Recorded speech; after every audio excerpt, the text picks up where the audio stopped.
All right. Good morning, good afternoon, good evening to everyone who's here at our first webinar with Inspera. So, just a bit of introduction. I'm Liana, the General Manager for APAN, the Asia Pacific Advanced Network. And Inspera is our first industry member to APAN. We do this kind of webinar series with our partners and our members. And this is the first of many with Inspera. So, as we are 12 minutes above the time, I'll just do a quick introduction. So we will have Kim, who will be the moderator for this panel session today. So as the head of Asia and MENAT at Inspera, Kim is a recognized leader in digital assessment and academic integrity. He's a familiar voice within the APAN community, known for advocating for strategic partnerships between NRENs and technology providers. With his expertise in AI integrated education and digital transformation, Kim is perfectly placed to steer today's dialogue on aligning infrastructure with the evolving needs of higher education. Kim, on to you. Yeah, I'm not even sure what to say after an introduction like that. That was that's quite something. Big words. Thank you very much. I'll try to keep it a little less formal. So thank you everyone for joining. It's a pleasure.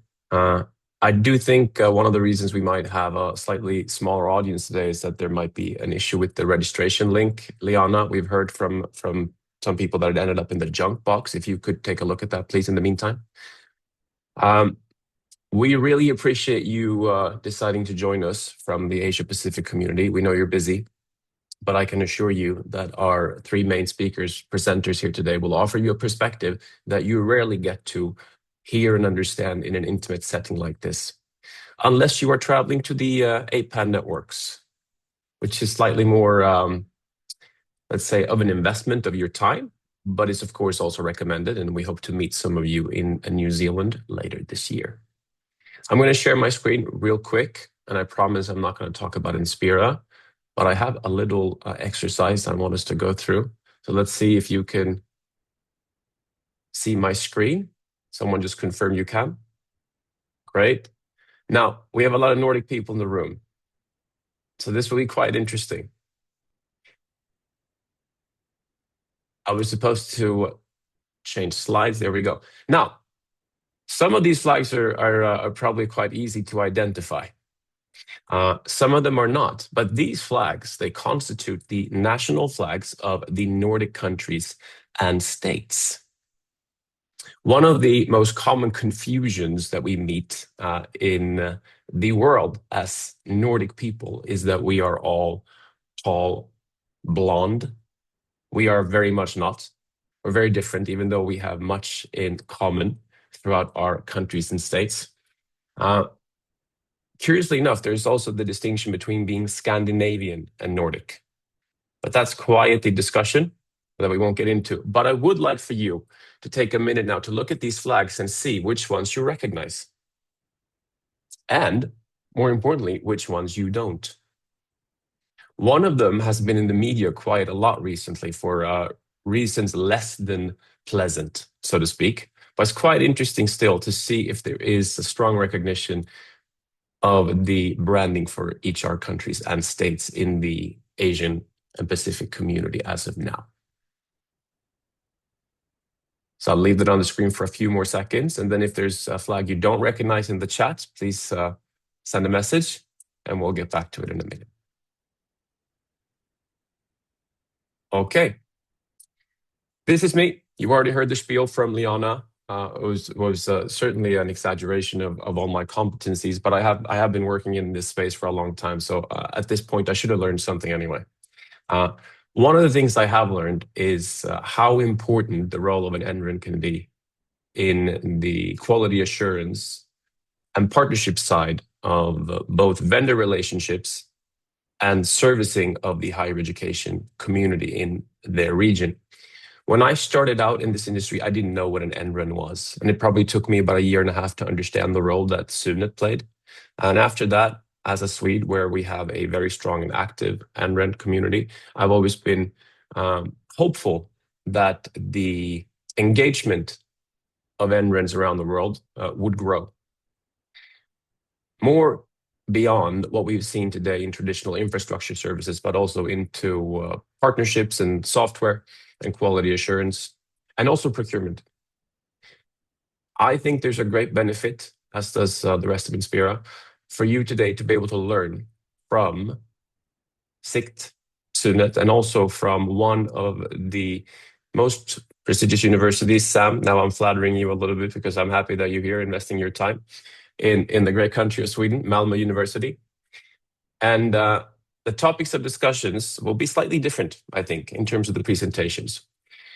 But we will have SIKT here, which is the Norwegian NREN, represented by Lars.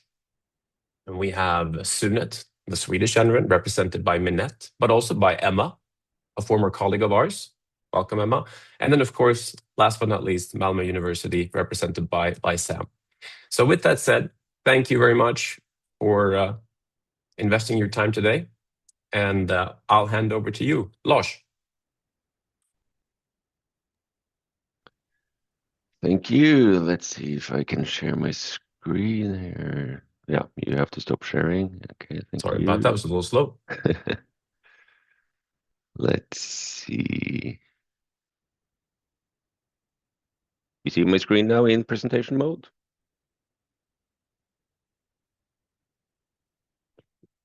Thank you. And thank you so much for inviting me to present in this webinar. It's a great honor to be asked, and I'm willing to think that it might mean that we are doing something right in Norway, which of course is a nice feeling. My name is, as Kim said, it's Lars Kviteng. I am the product manager in SIKT for the plagiarism detection service in Norway. SIKT is the Norwegian Agency for Shared Services in Education and Research, what you call the NREN. I was also project manager for the procurement process for a new plagiarism detection service in Norway, and that was finalized a bit over a year ago. As some of you might know, it ended up with us signing a contract with Inspera and the use of Inspera Originality. Okay. There you go. So in my story today about success, I would like to focus on collaboration between universities. Even though most universities in Norway are public and education is free, they are all competing against each other. Governmental funding is dependent on the number of students and the number of graduates. And then we have private universities competing against each other and also competing against the public ones. So is it possible for competing universities to collaborate? And maybe not only is it possible, but is it smart? And if you read carefully on this slide, you might find an answer that spoils the rest of my presentation. This is a map of Norway. You can see our universities. This is only the public ones. We also have quite a few private universities, as I mentioned. So the situation today for plagiarism detection is that we have 34 institutions using Inspera Originality. Instead of saying 34, I could say that all higher education institutions in Norway, both private and public, are now using the same system, Inspera Originality. But how did we end up in a situation where everyone in Norway uses the same system? A few years ago, we were in a situation where many universities in Norway was using a tool for plagiarism detection that was coming to an end of life. So they had to find a new system. Continuing with the old system was not an option. It was shut down.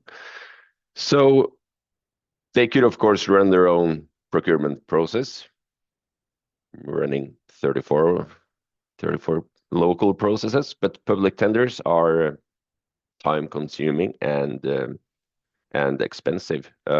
So instead of running local processes, SIKT took the initiative to run a process on behalf of all Norwegian institutions.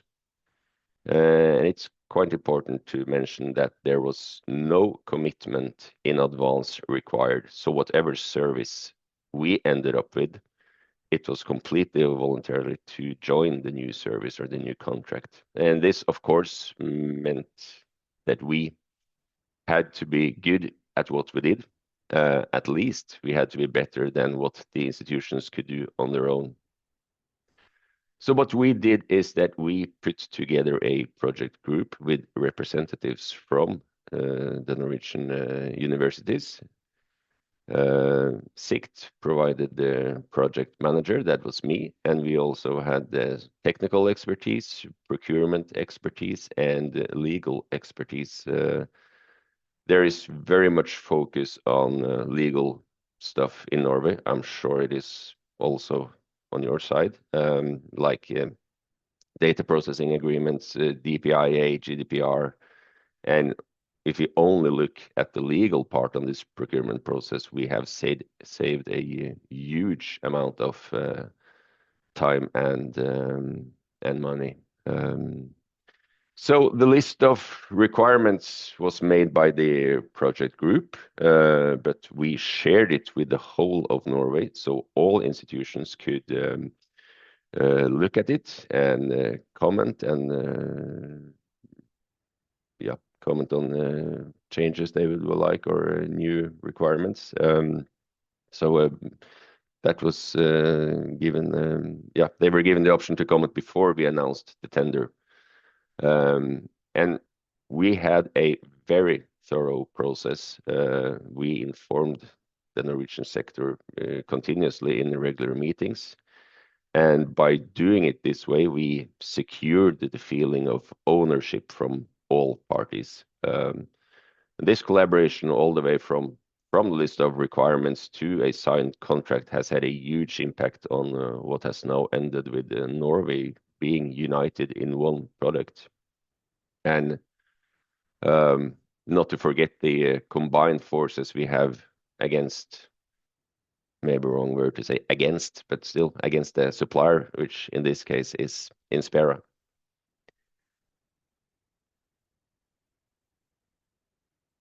I could probably spend lots of time on saying something about where to compete and where to collaborate or cooperate. But I will make it short and once again say yes to the question about if it is possible for competing institutions to collaborate.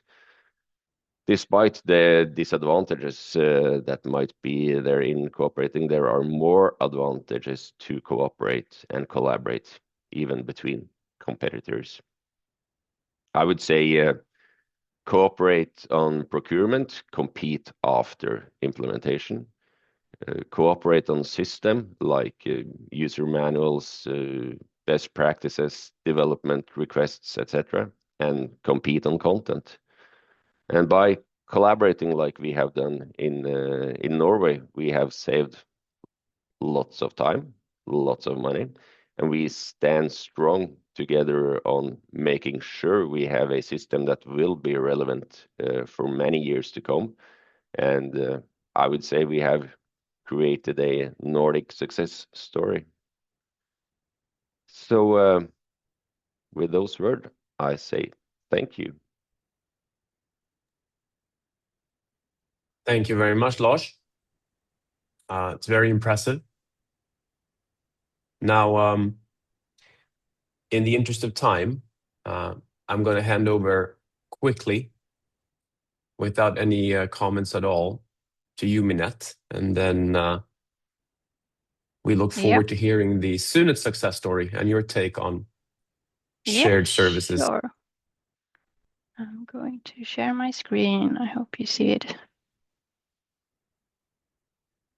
Okay, I'm Minette Henriksson. I work as a coordinator, digital service lead at Swedish NREN SUNET.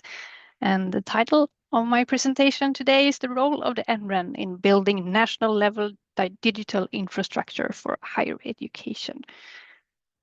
But I was thinking about starting with a bit about Sweden. Sweden, as you know, have a small population, around 10 million. And if you ask a Swede, I would say that we have a strong public investment in both education, research, and also digital infrastructure. And we also have quite a high level of institutional trust, which means also that we had an early and broad digitalization of society. And we have around 40 universities and university colleges, which almost all of them are publicly funded. And then SUNET. SUNET is actually short for Swedish University Computer Network. And we are the Swedish NREN. We were founded in the 1980s and paved the way for the general internet in Sweden. And nowadays we have a nationwide high-speed computer network that consists of around 9,000 kilometers of fiber. We also have a national academic identity infrastructure. But today I'm focusing on our digital services that we offer for Swedish higher education authorities and other public organizations. And we are also part of the government agency called Vetenskapsrådet, which means the Swedish Research Council. A little bit about our digital service journey. Well, from the beginning, as most NRENs, SUNET was mostly focusing on network, fiber, and internet. But the first, if you say, digital service in our portfolio was Adobe Connect, which we added in 2010. And today we offer about 30 different digital services. And you can see in that list, we have some of them that are being used in education. We have, as I mentioned, Adobe Connect, which we used between 2010 and 2018. And then it came SUNET Survey 14 and Play, our video management portal, using Kaltura. And now also the LMS using Canvas 2018. We have a new e-meeting tool from 2019, that's Zoom. And then came Inspera with digital assessment 2020. And we used, first we used Original as a similarity checker between 21, 25. But then we switched also to Inspera actually last year.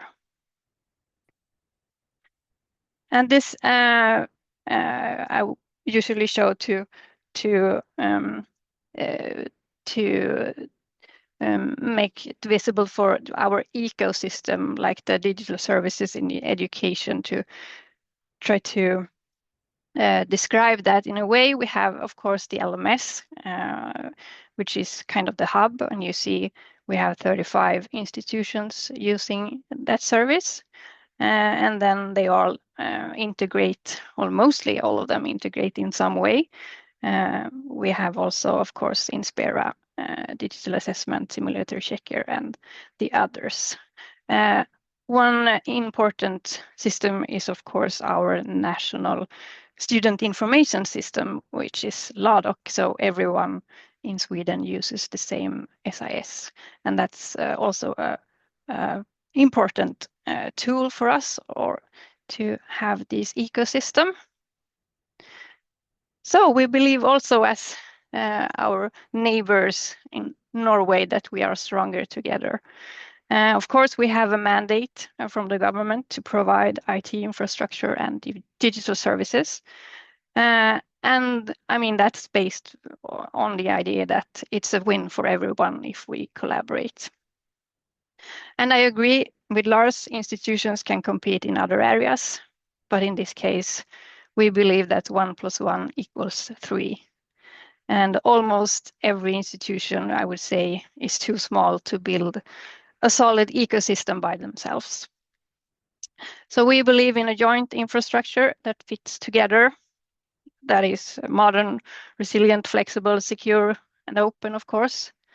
that can adapt and cater to different needs and integrates well with different third-party applications. And to achieve that, that's one thing that's important is, of course, open APIs like Edu API and different LTI standards. We believe that SUNET adds value for institutions. They are telling us that we do. They are appreciate of us taking care of the procurement and tender process and the contract. And also the services are vetted and secure and works well in a Swedish educational context. And we offer an arena for collaboration between institutions. That's one of the major things that we do when it comes to our digital services. And we're also one voice towards vendors. And we are also working a lot with collecting joint development suggestions and improvements. And we expect our vendors to work with us, be passionate about digitalization and education in a sort of an active partnership. And we love our community. We have user communities for almost all of our different services. We have, for instance, digital meetings every other week, which we have around 40 to 70 participants each time. We bring together key people from every institution, and we talk about different topics. We have information regarding the service and release notes and so on. Like we solve problems together, learn from each other, and every meeting we have like a kind of a different theme and focus area. And we also, during these meetings, we collect development ideas and improvements. We also have one thing that we are working on, like the working groups. We have like the smaller groups focusing on a special subject or function. And that group also has meetings with the suppliers, product owners, and developers, and feedback their findings also back to the rest of the community. So we think that works very well. One thing that's very, very important for our collaboration is SUNET Forum. That's a joint place for communication about our services, and all institutions in Sweden, they can log in using their own identity provider. Right now, I think we have around 2,000 active users, and SUNET Forum is based on an open source platform from Germany called HumHub, and which means that we have all our data on our own servers. And most of our services have their own spaces in SUNET Forum. And this is a look on what it's all about. And people are posting and asking questions and so on. So thank you. Thank you very much, Minette. Makes me proud as a Swede to see all the progress that's been made. I was not aware that the first shared service on the digital side was only implemented in 2010. I thought it was much older. That means it's only been a shared digital software service perspective, at least for just more than 15 years, which is quite impressive, seeing that all of the institutions are connected in the whole of the country now. That's quite something. On to the next Swede, working in the great south of the country, close to our southern friend or enemy, Denmark, who is not represented here, by the way. Hopefully we can get someone from the Danish NREN into the room next time. Sam, Malmö University. Yeah, thank you. Let's see, I'll share.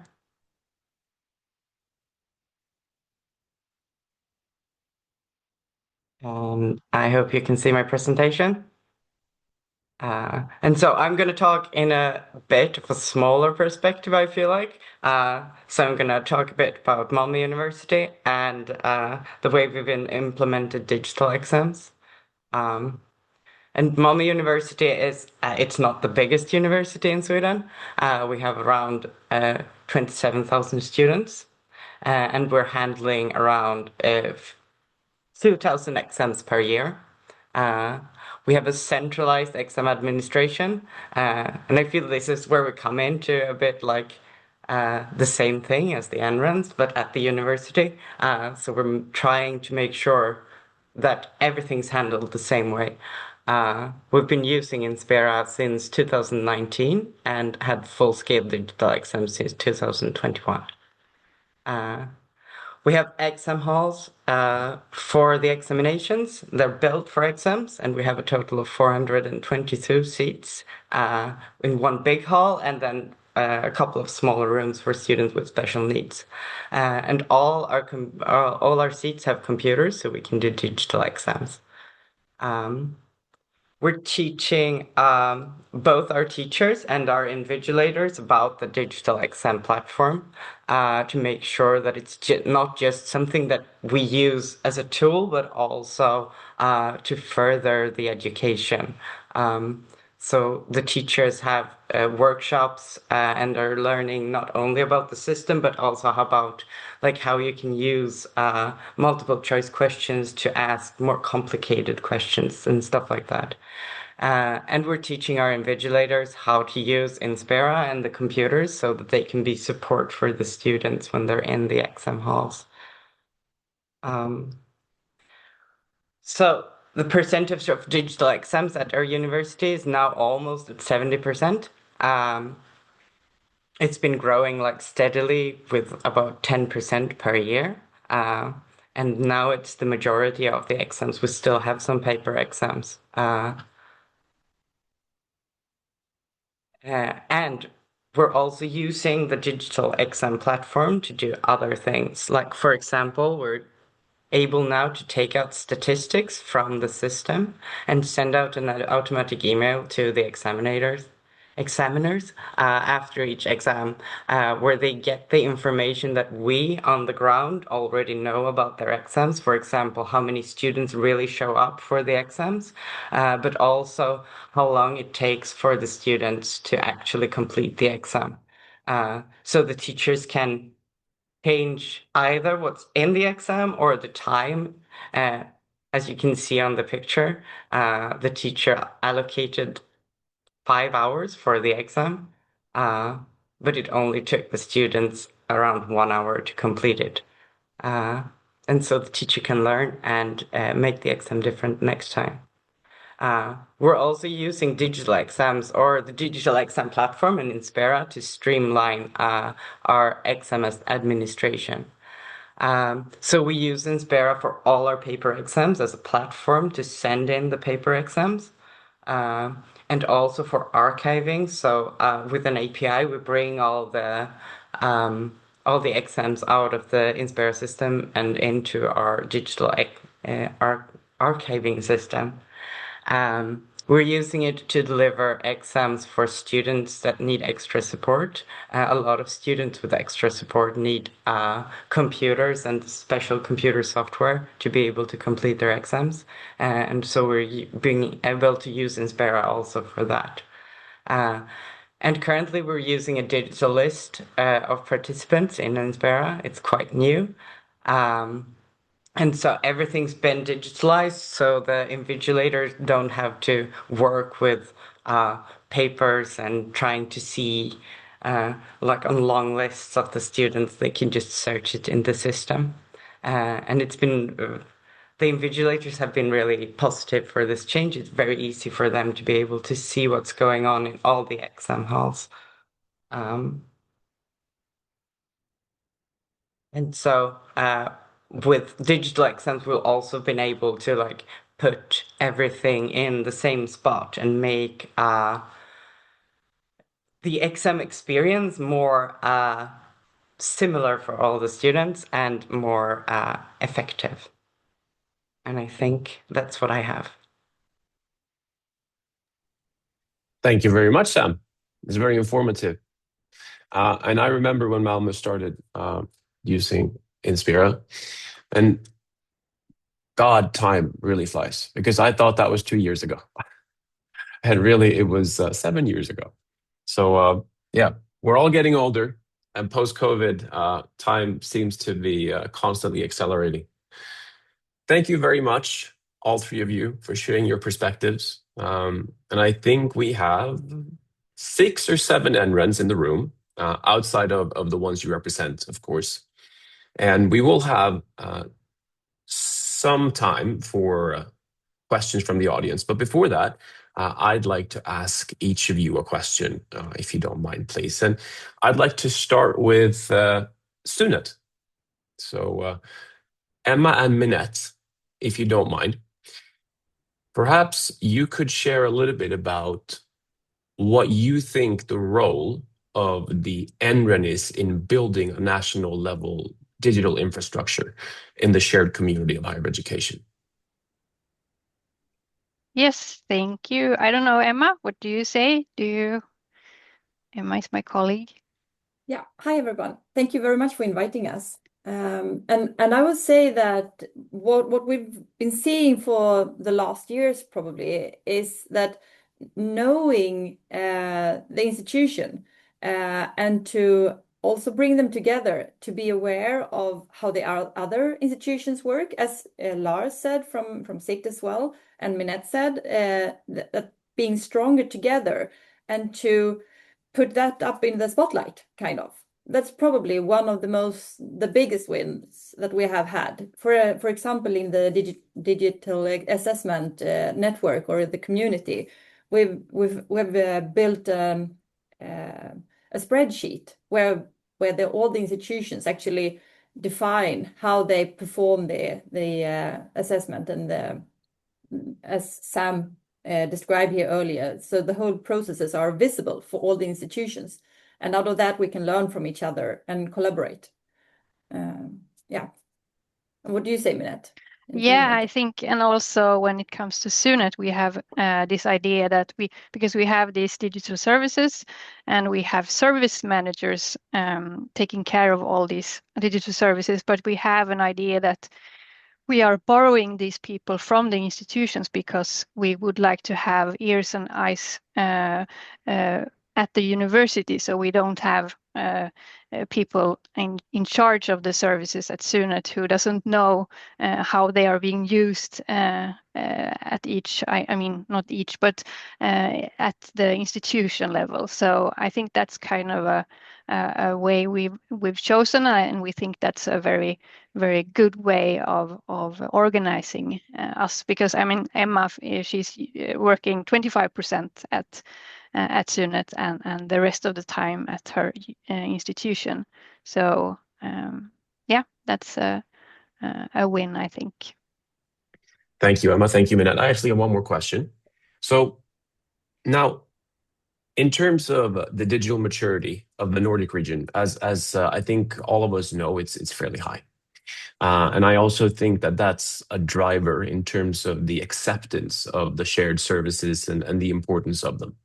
Now, what if you were to put yourselves in the shoes of an emerging NREN, operating in a region or in a country where the digital maturity perhaps is slightly lower, and you were to venture into your first foray of shared digital services? If you could give one key piece of advice, what would that be?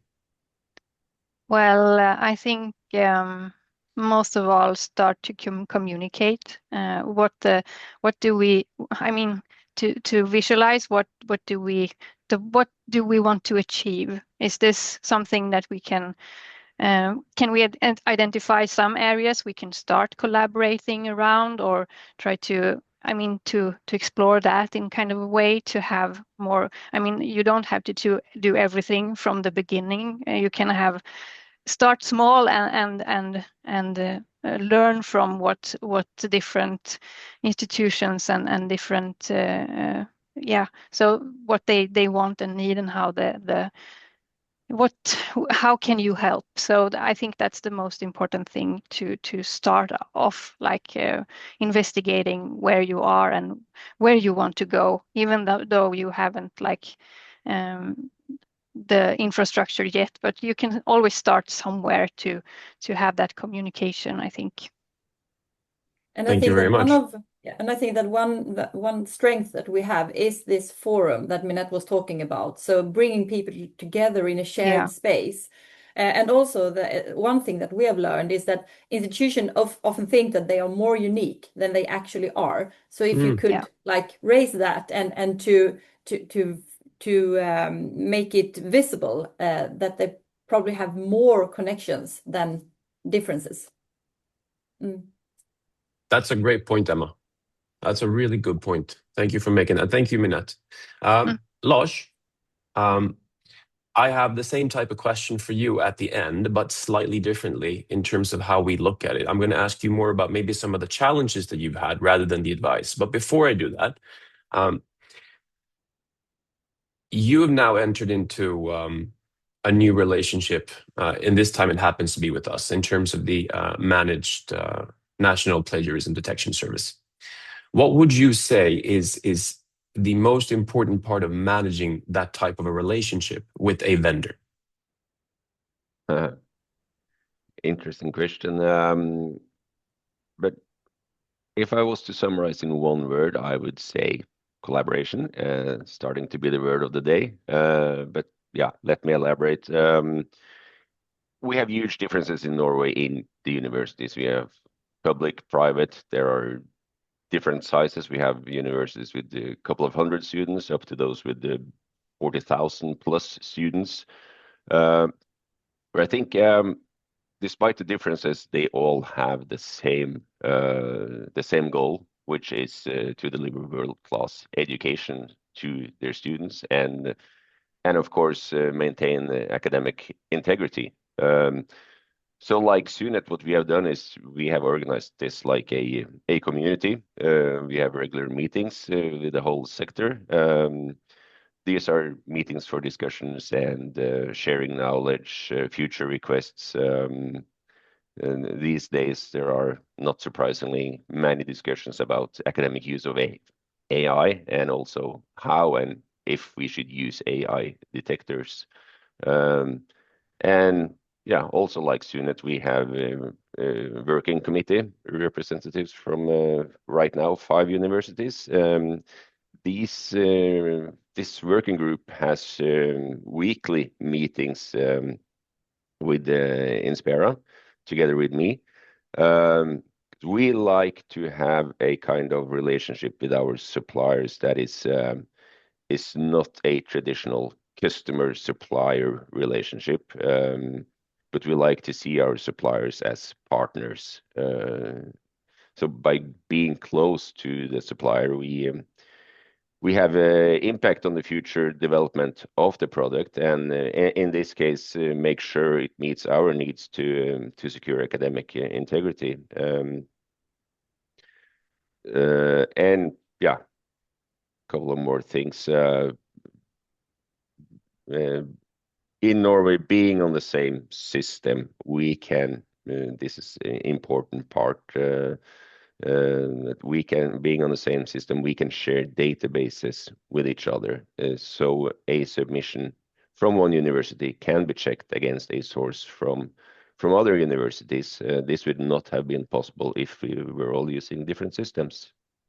And of course, in a world with student mobility, it's important that the students meet the same requirements or expectations for academic integrity, regardless of which university they study at. So yeah, so once again, collaboration between the universities and between the supplier. I think that's the key point here. Thank you. And now, same exercise as with SUNET.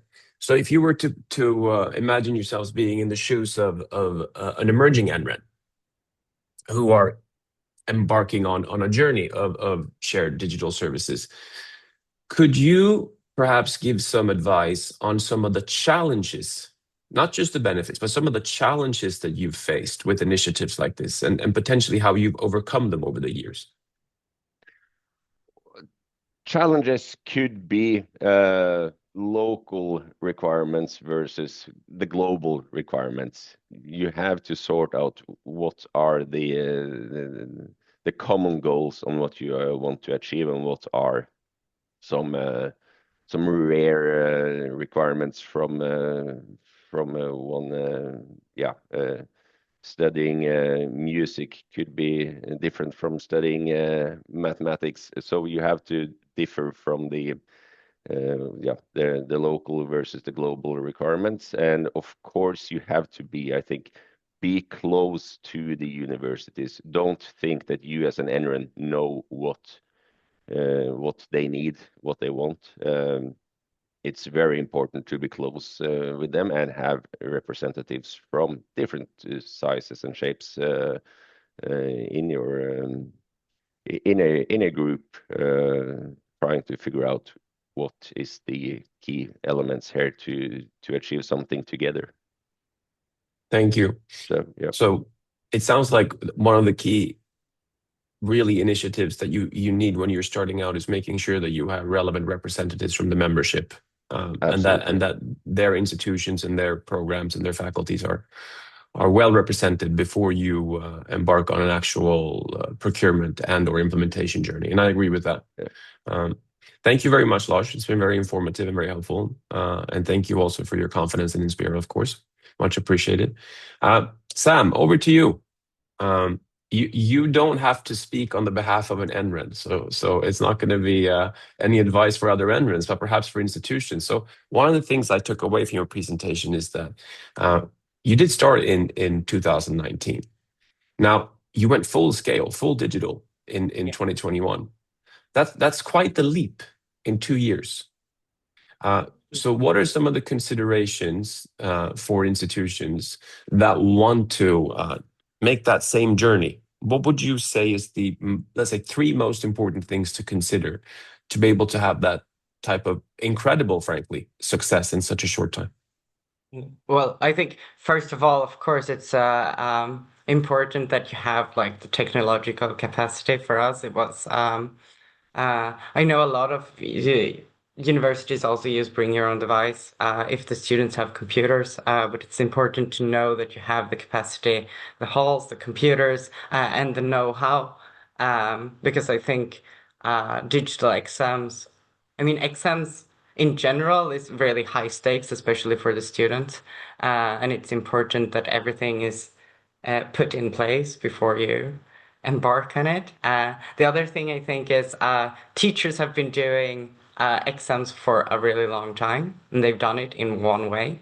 And so it's important to listen to the teachers and help them to figure out how they want to do their examinations and what kind of benefits they can get from changing how they do their examinations. Because if they don't make digital exams, then you won't have any. That was very matter of fact. I appreciate that, because that's very true. If you cannot engage the users internally, then you probably won't have that level of success. And I agree, and I do see that quite often, that in the industry, if you are on a bring your own device type of setup, it does take a little bit longer. Exam halls are helpful in the acceleration of the implementation. But beyond that, is there anything else that you did at Malmö that you think made it different to other institutions? Because frankly, and Emma, you know this, there are still institutions under the SUNET umbrella who are far behind 100% in terms of digital assessment or examinations in Sweden. I do think that is engaging the teachers. Mm.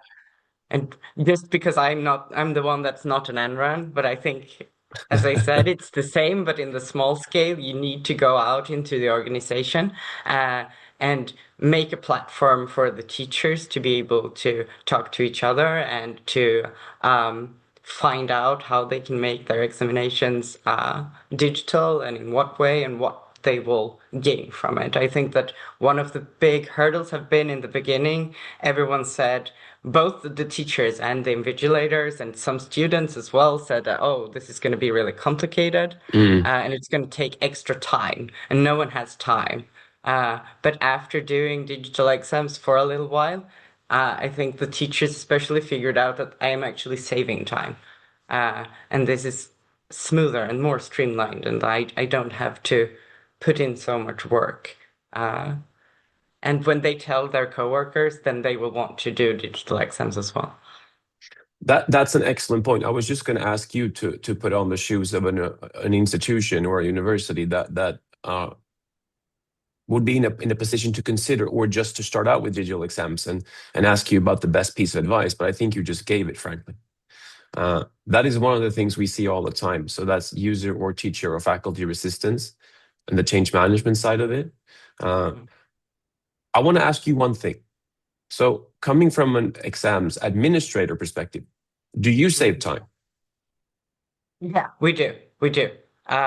Because, as I said, a lot of the things that we've streamlined makes it so that everything is in the same place all the time. And so we spend less time chasing teachers. We spend less time reprinting exams and sending it by post. When you do paper exams, you have to like send the exams by post, and the teacher have to wait. And so yes, I think that everyone's saving time, and the students as well, because they write their exams quicker. Thank you, Sam. That's brilliant. Thank you very much. We have a few more minutes, and I'd like to open up the floor for any questions from the audience, please. And there is a Swedish saying, there is no such thing as a stupid question. So feel free, anything at all.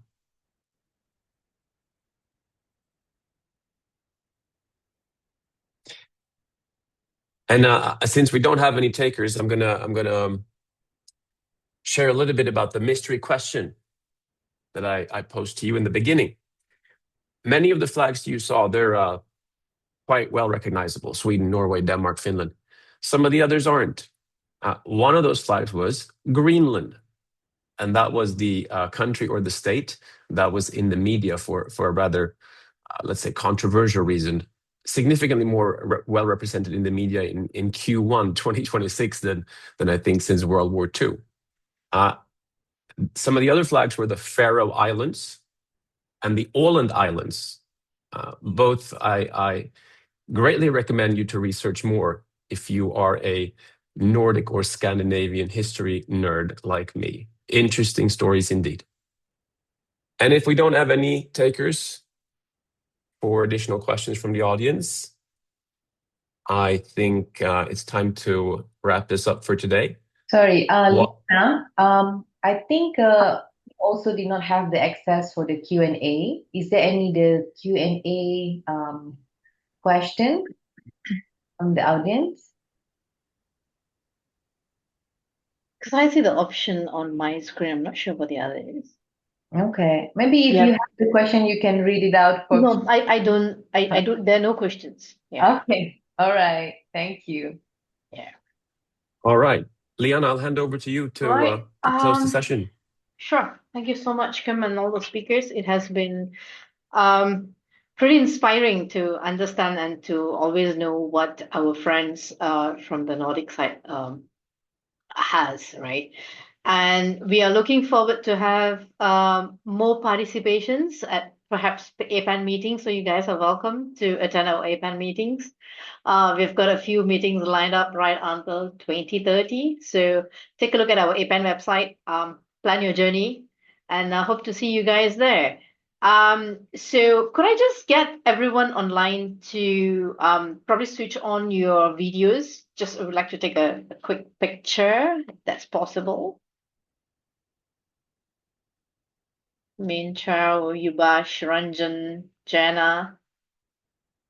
We've got Jana from New Zealand, and she's like 4 hours ahead of us. Yeah, I so that's think like 8 p.m. Jana for her.